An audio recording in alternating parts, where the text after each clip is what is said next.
Assalamualaikum warahmatullahi wabarakatuh. Bapak Ibu sekalian, pada kesempatan ini kita kembali belajar bersama tentang kompetensi guru dari aspek pedagogik yang merupakan sambungan dari pertemuan kita yang telah lalu. Sebagaimana sudah dijelaskan bahwa ada 4 kompetensi utama guru, salah satunya adalah kompetensi pedagogik. Kemudian di dalam Permendiknas nomor 16 tahun 2007 disebutkan ada 10 kompetensi inti dalam kompetensi pedagogik. Yang pertama adalah menguasai karakteristik peserta didik dari aspek fisik, moral, sosial, kultural, emosional, dan intelektual. Dan ini sudah kita sampaikan. Kemudian pada kesempatan ini kita akan sama-sama mengkaji tentang teori belajar dan prinsip-prinsip pembelajaran yang mendidik, yang di dalam kompetensi inti ini ada 3 sub kompetensi, yaitu memahami berbagai teori belajar dan prinsip-prinsip pembelajaran. Yang kedua, menerapkan berbagai pendekatan, strategi, metode, dan teknik pembelajaran. Yang ketiga adalah menerapkan pendekatan pembelajaran tematik. Untuk kompetensi inti yang kedua, yaitu teori belajar, banyak manfaat yang kita bisa peroleh dari memahami teori belajar. Yang pertama adalah kita akan semakin paham terjadinya proses belajar pada manusia. Kemudian yang kedua, dengan paham proses belajar itu, kita akan semakin mudah membantu anak. Kita akan tahu cara membantu membelajarkan anak. Yang ketiga, kita akan semakin paham pentingnya proses belajar, pentingnya isi di dalam belajar, pentingnya tujuan di dalam pembelajaran, dan semakin mengerti tentang pentingnya sistem informasi di dalam pembelajaran. Kemudian dengan memahami teori belajar, kita akan tahu apa yang harus kita lakukan. Kita bisa bersikap lebih baik terhadap peserta didik. Nah, jadi banyak sekali manfaat yang kita bisa dapatkan dari memahami teori belajar. Bapak Ibu sekalian, tidak ada satupun teori yang dapat tuntas menjelaskan seluk-beluk belajar manusia. Perlu terus pengkajian dan perbanyak telaah hasil kajian dan penelitian, karena memang manusia terbatas. Namun dari hasil kajian-kajian itu kita bisa merangkum, kita bisa mengambil manfaat untuk pendidikan dan pembelajaran di sekolah atau madrasah kita masing-masing. Bapak Ibu sekalian, ada 5 aliran besar teori belajar yang akan kita sama-sama pelajari. Yang pertama adalah behavioristik atau behaviorisme. Yang kedua, kognitivistik. Yang ketiga, konstruktivistik. Yang keempat, humanistik. Yang kelima, sibernetik. Nah, ada kata-kata kunci terkait dengan aliran besar teori belajar ini. Yang pertama adalah behavioristik, ini terkait dengan hasil belajar atau perilaku atau tingkah laku. Yang kedua, kognitivistik, ini lebih fokus kepada proses belajar. Yang ketiga, konstruktivistik, ini terkait dengan konstruksi atau bangunan pengetahuan. Yang keempat, humanistik, terkait dengan isi atau manusia itu sendiri. Yang kelima adalah sibernetik, ini terkait dengan atau fokus kepada sistem informasi. Nah, yang pertama, teori belajar behavioristik. Nah, teori belajar ini fokus pada studi tentang tingkah laku, karena hasil belajar itu berupa tingkah laku atau perilaku yang berwujud pada pengetahuan, sikap, keterampilan. Kemudian aliran ini menganggap bahwa pikiran itu merupakan kotak hitam yang tidak dapat diamati. Jadi yang bisa diamati itu adalah perilaku, yang bisa diamati itu adalah tingkah laku, yang bisa diamati adalah hasil dari belajar, bukan pikiran. Nah, aliran ini atau teori belajar ini mengabaikan proses berpikir yang terjadi di alam pikiran. Nah, kemudian aliran ini mengatakan bahwa perubahan tingkah laku itu akibat dari interaksi antara stimulus dan respon. Tokoh aliran behavioristik ini adalah Pavlov, Thorndike, Skinner, Guthrie, dan Bandura. Kalau Pavlov terkenal dengan teori pengkondisian, Thorndike ini terkenal dengan teori koneksionisme, kalau Skinner dengan teorinya, teori pengkondisian operan dari lab ke lapangan atau ke kelas. Kemudian kalau Guthrie, teori pembiasaan asosiasi dekat, kalau Bandura, teori kognitif sosial. Yang kedua, kognitivistik yang didasarkan pada proses berpikir di balik tingkah laku yang terjadi. Jadi, aliran ini menganggap bahwa proses berpikir itu lebih penting daripada hasil belajar. Nah, tingkah laku atau hasil belajar atau perilaku belajar itu adalah indikator untuk mengetahui apa yang terjadi di balik pikiran siswa. Jadi kalau hasil, perilaku, tingkah laku itu adalah indikator saja dari apa yang terjadi di balik pikiran siswa. Nah, menurut teori belajar ini, bahwa belajar adalah perubahan persepsi dan pemahaman. Tetapi perubahan persepsi dan pemahaman tidak selalu berbentuk perubahan tingkah laku yang bisa diamati. Nah, menurut aliran kognitivistik ini, bahwa belajar itu melibatkan proses berpikir yang sangat kompleks. Oleh karena itu katanya bahwa proses itu lebih penting daripada hasil belajar itu sendiri.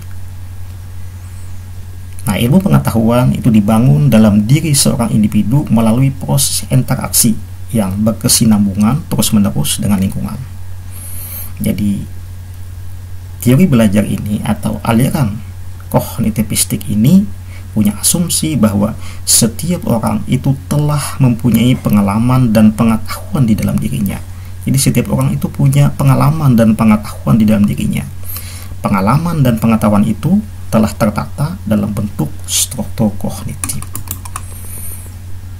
Tokoh aliran ini, Jean Piaget, terkenal dengan teori perkembangan kognitif untuk anak SDMI usia 7, 8 sampai 12, 14 tahun itu disebutnya dengan tahap operasional konkret. Oleh karena itu di madrasah atau MI SD harus banyak media-media pembelajaran yang sifatnya konkret untuk mengkonkretkan abstrak. Yang kedua, Robert Miles Gagne terkenal dengan teori pemrosesan informasi. Yang ketiga, Jerome Bruner dengan teori penemuan bebas atau pre-discovery learning. Kemudian Ausubel, teori belajar bermakna. Jadi menurut Ausubel bahwa informasi baru itu harus dihubungkan, dikaitkan dengan pengetahuan sebelumnya. Disinilah pentingnya perencanaan, struktur materi, pengaturan kondisi. Kemudian tokoh selanjutnya, Brownell dan Van Engen, ini teori makna. Jadi kalau belajar matematika itu harus merupakan belajar bermakna dan pengertian. Artinya siswa, peserta didik kita harus paham tentang matematika itu manfaatnya, maknanya bagi dirinya. Kemudian tokoh selanjutnya, Sultan Paul Diniz, terkenal dengan teori Diniz. Ini juga terkait dengan pembelajaran matematika, yang menurutnya pembelajaran matematika itu harus disajikan dalam bentuk konkret. pembelajaran dengan objek-objek permainan itu akan lebih berhasil. Jadi dia menekankan kepada permainan, game. Makanya terkenal dengan teori Dennis terkait dengan game matematika. Menurutnya ada tahapan permainan, ada 6 tahapan permainan. Selanjutnya lagi, Panhelly, ini adalah tokoh dalam kognitivistik, yaitu teori perkembangan kognitif dalam memahami geometri. Kemudian menurut konstruktivistik, ini yang ketiga, belajar merupakan satu proses, bukan menekankan pada hasil. Kemudian membangun pengetahuan individu sendiri berdasarkan pengetahuan yang sebelumnya untuk membentuk pengetahuan baru. Belajar itu berpusat pada siswa. Siswa harus aktif mengembangkan pengetahuannya, bukan guru atau orang lain. Penilaian belajar lebih menekankan kinerja dan pemahaman siswa. Aliran ini sangat mendukung pembelajaran kooperatif. Jadi kalau aliran konstruktivistik ini lebih mementingkan kepada proses, bukan hasil. Oleh karena itu, dia sangat mendukung pembelajaran kooperatif. Siswa harus aktif mengembangkan pengetahuannya sendiri. Ini aliran yang ketiga.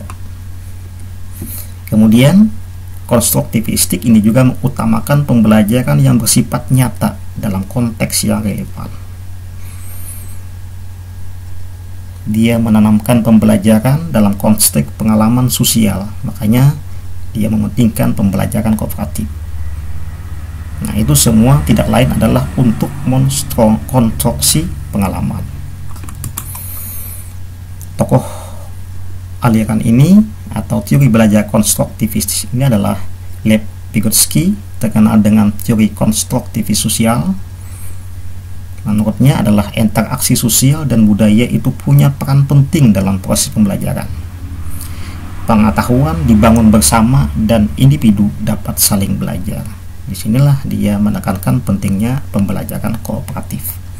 Kemudian Jean Piaget, terkenal dengan teori kognitif konstruktivisme, pengetahuan tidak dapat dipindahkan dari guru ke siswa kecuali dengan keaktifan siswa itu sendiri. Guru hanya sekadar membantu menyediakan sarana dan situasi.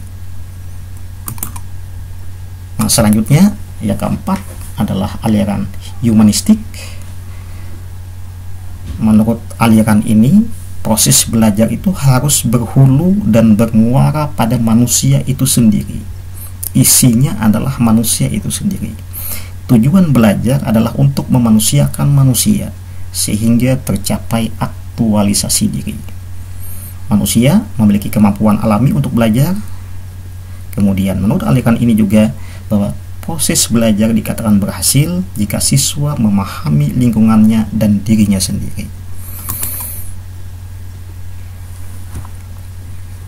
Nah, pemikiran humanistik itu mendesak agar di dalam mengajar guru harus memperhatikan minat dan kebutuhan anak, dan lebih jauh lagi dapat menciptakan lingkungan kelas yang sehat secara sosial, emosional, yang ditandai dengan adanya penerimaan dan rasa saling menghargai.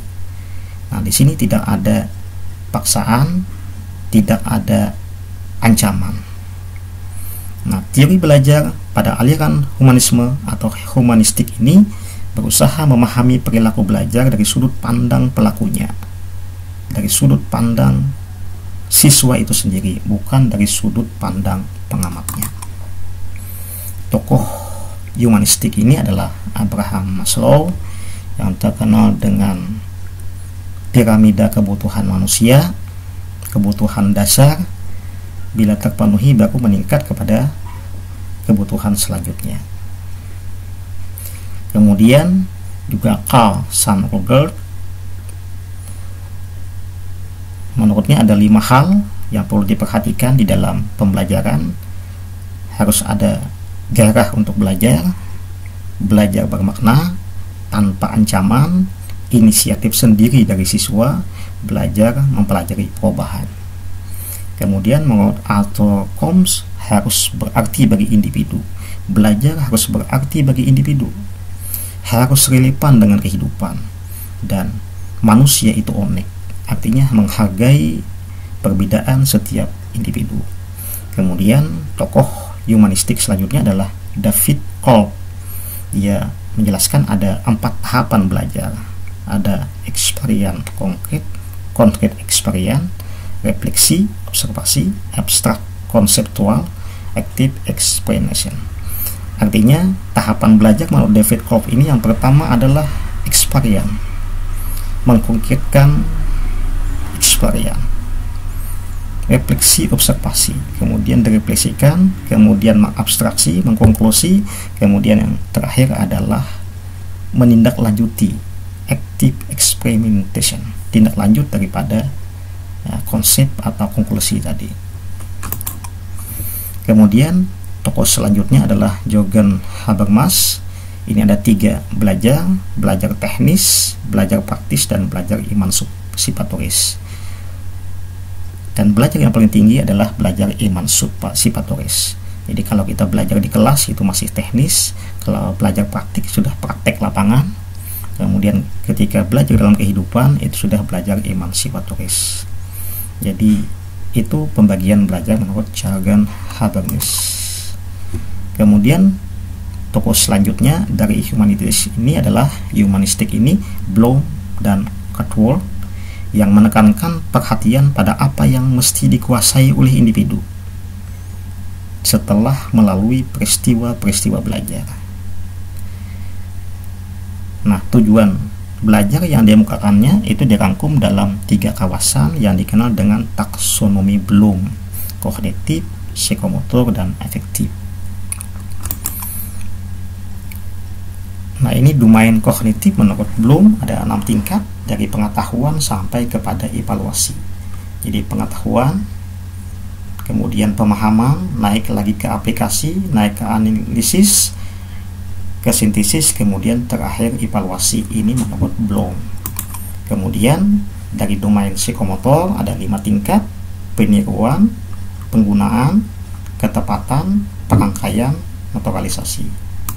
Kemudian kalau domain afektif ada 5 tingkat: pengalaman, merespon, penghargaan, kemudian pengorganisasian.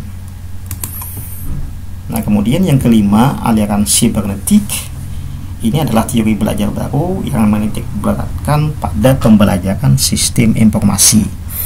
Dalam teori belajar sibernetik ini, proses itu memegang peranan yang sangat penting.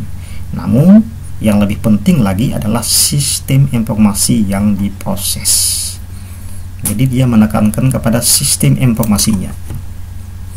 Nah, menurut sibernetik ini bahwa ada komponen dalam pemrosesan informasi, yaitu yang pertama sensory reseptor, tempat pertama kali informasi diterima, kemudian working memory, informasi didapat itu akan mampu bertahan tidak lama, lalu diolah dalam bentuk sandi-sandi. Nah, kemudian ada yang namanya long term memory. Ini adalah tempat memori yang akan kuat, lama, bertahan lama apabila sudah diolah. Disinilah berisi semua pengetahuan yang telah dimiliki oleh individu, punya kapasitas tidak terbatas. Sekali informasi disimpan, maka tidak akan pernah terhapus. Nah, ini adalah komponen pemrosesan informasi yang ada pada diri manusia, dan ini diterapkan, diaplikasikan di dalam teknologi informasi saat ini. Oleh karena itu, sibernetik ini sesuai dengan perkembangan teknologi informasi saat ini. Nah, jadi menurut sibernetik itu pertama, informasi itu diterima, kemudian diolah, disandi, disimpan, dimunculkan kembali, dan dimanfaatkan. Nah, pakar teori ini adalah Beheler, Solomon, Baini, Tennyson, Landa, Pesch, dan Scott. Inilah beberapa pakar teori ini. Kemudian kita lanjut kepada kompetensi inti terkait dengan pendekatan, strategi, metode, dan teknik pembelajaran. Ada perbedaan pengertian antara pendekatan, strategi, metode, dan teknik pembelajaran. Yang pertama, pendekatan pembelajaran itu diartikan dengan titik tolak atau sudut pandang kita terhadap proses pembelajaran. Jadi sifatnya masih sangat umum, yang di dalamnya nanti mewadahi, menginspirasi, menguatkan, dan melatari metode pembelajaran dengan cakupan teoritis tertentu. Nah, ada dua pendekatan dari sisi ini, pendekatan pembelajaran yang orientasinya pada siswa, student center approach, kemudian pendekatan pembelajaran yang berorientasi pada guru, teacher center. Jadi pendekatan fokus kepada siswa, kemudian ada yang orientasinya kepada guru. Kalau strategi pembelajaran itu diartikan sebagai turunan dari pendekatan pembelajaran yang telah ditetapkan. Nah, strategi pembelajaran itu sifatnya masih konseptual, dan untuk mengimplementasikannya digunakan berbagai metode pembelajaran tertentu. Nah, jadi kalau strategi pembelajaran itu turunan dari pendekatan, namun sifatnya masih konseptual. Nah, implementasinya nanti adalah metode pembelajaran. Nah, dari sisi strategi pembelajaran ada dua, ada exposition discovery learning, ada group individual learning. Dari cara penyajian dan cara pengolahan strategi pembelajaran, ada strategi pembelajaran induktif dan ada strategi pembelajaran deduktif. Kemudian untuk metode pembelajaran itu diartikan dengan cara yang digunakan untuk mengimplementasikan rencana yang sudah disusun dalam bentuk kegiatan nyata dan praktis untuk mencapai tujuan pembelajaran. Bentuk metode ini ceramah, demonstrasi, diskusi, simulasi, tanya jawab, latihan, debat, dan seterusnya. Ini contoh atau bentuk-bentuk metode. Kemudian teknik pembelajaran yaitu cara yang dilakukan dalam mengimplementasikan satu metode secara spesifik. Jadi kalau ada metode, ada metode spesifik. Nah, metode spesifik itulah yang disebut dengan teknik pembelajaran. Misalnya penggunaan metode ceramah pada kelas dengan jumlah siswa yang banyak tentu beda dengan kelas dengan jumlah yang siswanya sedikit atau terbatas. Nah, itu diperlukan teknik pembelajaran. Nah, kemudian untuk model, model pembelajaran itu diartikan sebagai bentuk pembelajaran yang tergambar dari awal sampai akhir yang disajikan secara khas oleh guru. Jadi dengan kata lain, model itu adalah bungkus atau bingkai dari penerapan satu pendekatan, metode, dan teknik pembelajaran. Jadi bingkainya itu adalah model pembelajaran. Nah, unsur model pembelajaran itu sintaks, ada tahapan-tahapan. Kemudian ada sistem sosial, ada prinsip reaksi, ada sistem pendukung, ada dampak instruksional, dan ada dampak pengiring. Nah, ini unsur yang ada di dalam model pembelajaran.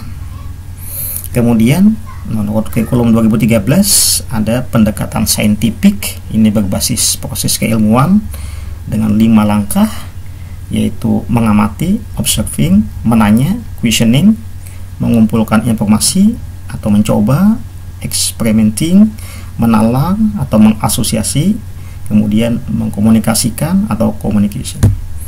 Jadi inilah 5 langkah-langkah dalam pendekatan saintifik yang sangat dikenal di dalam kurikulum 2013. Yang kedua ada pembelajaran berbasis masalah, problem based learning. Langkah-langkahnya adalah klarifikasi permasalahan, brainstorming, curah gagasan, kemudian pengumpulan informasi dan data, berbagi informasi, kemudian presentasi, yang terakhir adalah refleksi. Ini kalau pembelajaran berbasis masalah. Kemudian ada lagi pembelajaran berbasis proyek, project based learning. Langkah-langkahnya adalah menentukan proyek, merancang langkah penyelesaian, menyusun jadwal pelaksanaan, penyelesaian proyek, penyusunan laporan, presentasi, publikasi, dan terakhir adalah evaluasi proses dan hasil proyek. Kemudian ada lagi yang disebut dengan pembelajaran inquiry atau discovery. Langkah-langkahnya adalah merumuskan pertanyaan, kemudian merencanakan, mengumpulkan dan menganalisis data, mengambil kesimpulan, dan terakhir adalah aplikasi dan tindak lanjut. Kemudian pendekatan tematik terpadu ini adalah pendekatan yang dianjurkan di kelas awal SDME.